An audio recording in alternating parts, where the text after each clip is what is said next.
Ngayon dito tayo sa boundary ng Ordaneta at saka Villasis, pero itong part na to Villasis na po ito. So ito yung umpisa ng property dito sa pader hanggang dun po sa may sasakyan. Ayan, hanggang dyan sa may sasakyan.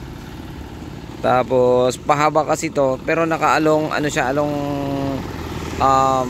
siguro nasa 80 meters or 70 meters frontage more, o basta 70 meters pataas yung frontage nito. Dito yung umpisa, pero yung boundary sa likod, yung boundary dyan sa likod,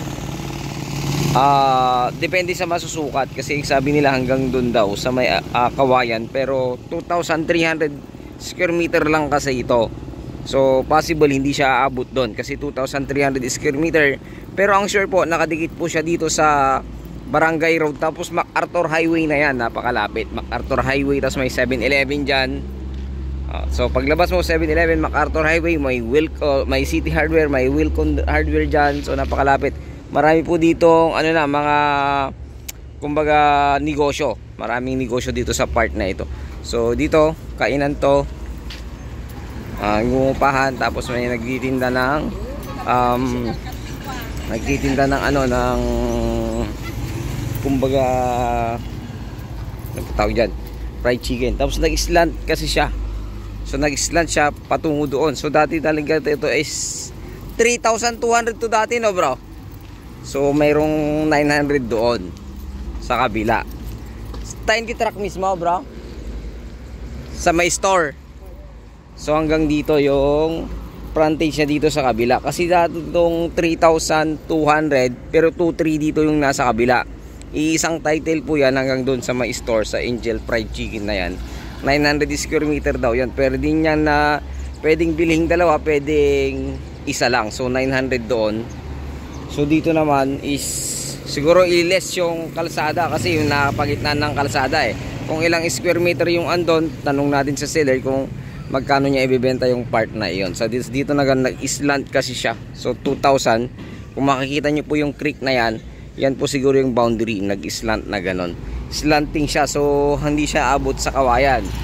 So 2,300 naman dito sa part na ito. Title to, malinis na ayon sa seller natin, pero sisiguraduhin natin, pupuntahan natin siya doon sa mismong bahay niya ngayon. So ipapasilip ko lang dito sa likod para makita ninyo na mayroon po siyang maliit na creek. So mas maluwang yung part na dyan, yung walang creek, kasi ito yung creek nya. Siguro may makukuha din dito sa part na yan. So nag-islant yung lupa. So 2,300 square meter. Ang maganda rito, puro negosyo yung mailagay, kasi nga marami na pong dito, marami ng parang business area na rin siya, kasi MacArthur Highway na yan. From SM Rosales siguro to nasa 20 minutes pataas. Ilang minutes from SM kaya to ate? Nasa 20 minutes siguro, no? So 20 minutes. So ito yung mas maluwang, kasi nag-islant kasi siya. Mas maluwang dito sa part na ito para magtayo ka pa, kasi yan, creek yan nag-islant. Basta ang kukunin dito sa kuan nito is 3,200 pagkasali yung nandun sa kabila na store.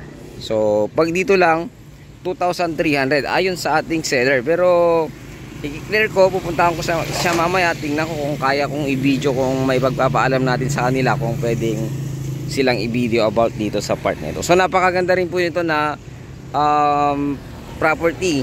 So ayun, kitang-kita. Ayan, MacArthur Highway na yan. Paglabas mo MacArthur Highway na yan, may 7-Eleven, mga negosyo, may City Hardware dyan. Napakalapit. Napakalapit po sa mga po. So ayun, ulitin ko, ito ay bayan ng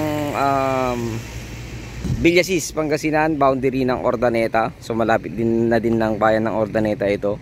At bali 3,200, pero dito sa kabila susukatin kung ilan yung Tapos yung presyo ilalagay ko na lang po dito sa aking description at sa aking video, kasi kakausapin ko pa yung seller, kasi sayang naman, kasi doon ang bahay nila. Kasi kung babalik pa kami dito, papunta po kami doon.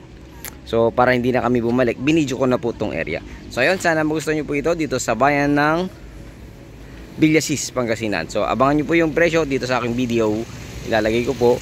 At kung ano po yung details po ng title nito. Sa description ko, i-check nyo na lang po. So ayun, maraming salamat. Ito pang yung lingkod, Agent Joel. God bless you all.